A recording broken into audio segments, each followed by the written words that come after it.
भगवत भजन करो, यही एक सत्य है। पिजड़े का पंछी जब पिजड़े को छोड़ चला, अंत में बताया गया राम नाम। भक्तगण, अंत में राम नाम सत्य से नाता लगना है, अभी से लगा लो। अभी थोड़ा समय बाकी है, जितना बीती जा रही हैं ये अनमोल श्वासें, जो कुछ बची है उसी को बचा ले। आइए आरती कर लें, क्योंकि विलंब हो चुका है। अविलंब आ जाएं आरती करने वाले भक्तगण।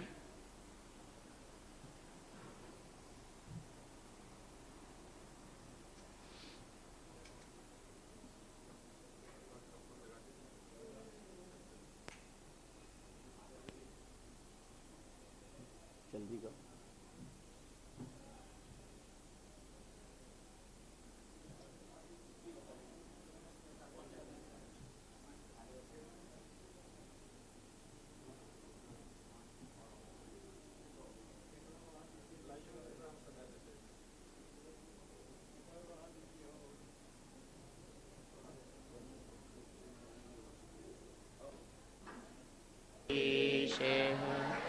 स्वामी जय रघुनाथ, भक्त जनों के संग दास जनों के गुण क्षण में दूर के।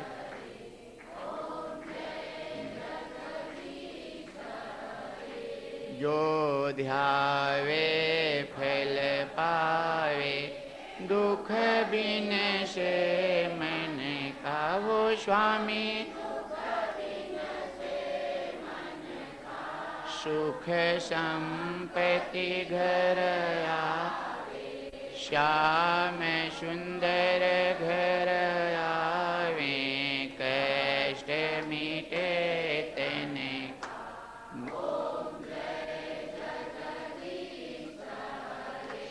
मातु पिता तुम्हें मेरे शरण गम।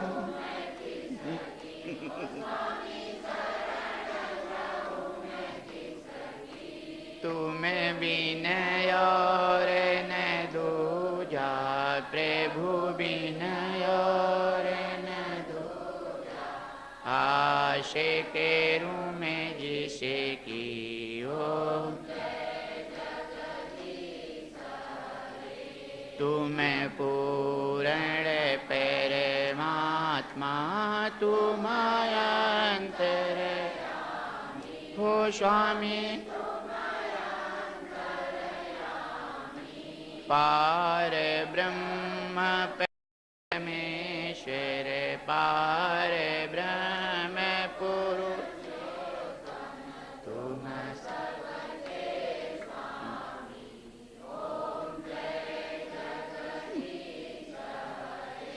तुम करुणा के सागर, तुम पाल।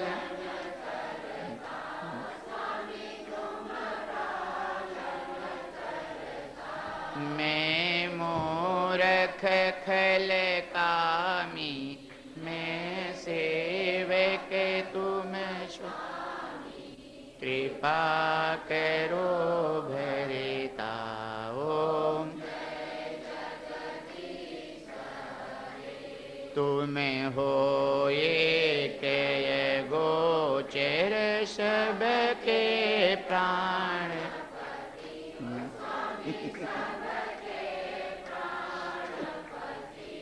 इसे विधि मिलूं दया में, इसे विधि मिलूं दया में। तुम्हें को मैं कुमति ओम। दीन बंधु दुख हरता, तुम ठाकुर में स्वामी। तुम रक्षक में अपने हाथ उठा, अपनी शरण